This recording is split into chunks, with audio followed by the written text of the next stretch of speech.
మీరు గమనించారా? Every year summers మరీ వేడిగాను, వింటర్స్ మరీ చల్లగాను మారుతున్నాయి. దీనికి కారణం ఏమంటారు?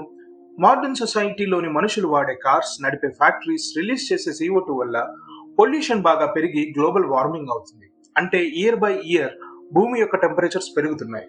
భూమి యొక్క ఇప్పుడు ఉన్న average temperature 14 to 50 degree Celsius. కానీ ఈ నంబర్ లాస్ట్ 3 ఇయర్స్ లోనే 1.5 డిగ్రీ సెల్సియస్ పెరిగింది. ఇదే స్పీడ్ తో టెంపరేచర్ పెరగడం అనేది చాలా డేంజర్ అని సైంటిస్టులు అంటున్నారు. మరియు ఎర్త్ టెంపరేచర్స్ ని తగ్గించడానికి రీసెర్చ్ కూడా చేస్తున్నారు. దీన్నే జియో ఇంజనీరింగ్ అంటారు. జియో ఇంజనీరింగ్ లో రెండు విధాలుగా ఎర్త్ టెంపరేచర్స్ ని కంట్రోల్ చేయొచ్చు. ఒకటి, అట్మాస్ఫియర్ లోంచి కార్బన్ డైఆక్సైడ్ ని తగ్గించడం. దీనికి చాలా టైం పడుతుంది, మనకు అంత టైం లేదు. నెక్స్ట్ ఆప్షన్ వచ్చేసి సన్ రేడియేషన్ ని భూమి మీదికి రాకుండా రిఫ్లెక్ట్ చేయడం. అది ఎలా అంటే 1991 లో జరిగిన ఒక సంఘటన గురించి మీరు తెలుసుకోవాలి. 1991 లో ఫిలిప్పైన్స్ లోని మౌంట్ పెనటోబులో ఒక లావా బద్దలైంది.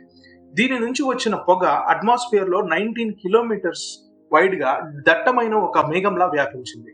ఇది సన్లైట్ ని రిఫ్లెక్ట్ చేయడం వల్ల ఒక 13 మంత్స్ వరకు గ్లోబల్ టెంపరేచర్స్ లో 0.4 డిగ్రీ సెల్సియస్ టెంపరేచర్ తగ్గింది. దీన్ని గమనించిన సైంటిస్టులు దీన్నే ఇప్పుడు ఆర్టిఫిషియల్ గా క్రియేట్ చేయడానికి ట్రై చేస్తున్నారు. ఎలా అంటే కొన్ని ఫ్లైట్స్ తో 20 కిలోమీటర్స్ పైన సన్లైట్ ని రిఫ్లెక్ట్ చేసే కెమికల్స్ ని స్ప్రే చేస్తారు. స్ట్రాటోస్ఫియర్ లో ఒక క్లౌడ్ లేయర్ గా దీన్ని ఫామ్ చేస్తారు. ఆ లేయర్ అనేది సన్లైట్ ని ఎర్త్ మీద పడకుండా రిఫ్లెక్ట్ చేయడం ద్వారా వాతావరణంలో టెంపరేచర్ ని తగ్గించవచ్చు. ఇలాంటిదే ఇంకో టెక్నిక్ కూడా ఉంది. ఎలా అంటే మనం క్లౌడ్స్ ని క్రియేట్ చేయకుండా ఆల్రెడీ ఉన్న క్లౌడ్స్ ని ఇంకా బ్రైటర్ గా చేసి సోలార్ రేడియేషన్ ని రిఫ్లెక్ట్ చేయడం. ఈ జియో ఇంజనీరింగ్ రీసెర్చ్ భాగంగా 2015 లో స్కోపెక్స్ అనే ఎక్స్పెరిమెంట్ చేద్దామని ప్రపోజ్ చేశారు. కానీ పబ్లిక్ నుంచి వ్యతిరేకత రావడం వల్ల దీన్ని 2024 లో ఆపేశారు.